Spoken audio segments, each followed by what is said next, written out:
And the opening scripture that we're going to use for tonight is going to come from Ephesians chapter number 3, and we're going to look at verse number 20.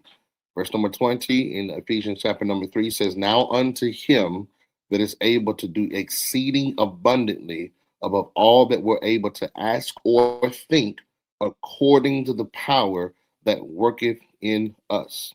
Now, what this basically means is that the only time that limits exist is when we place limits upon ourselves. This scripture is so powerful because this scripture is given to the church at Ephesus, written by the Apostle Paul.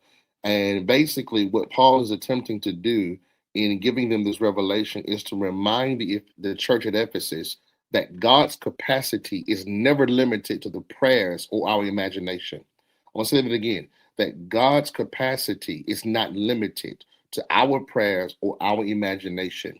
So that helps us to understand something. That helps us to understand, number one, that we don't have the capacity to limit God. We only have the capacity to do this. One of the things I've learned is God is a God that has an abundant place for us to live, an abundant calling for us to walk in. But one of the things I've learned is that He is content with letting you live on the level that you desire to.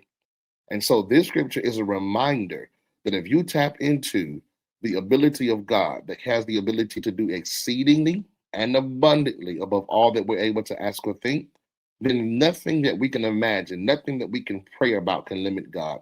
He is always going to work beyond what we ask and beyond what we can conceive, not by any external force or energy or power, but by the power that He is going to put on the inside of us.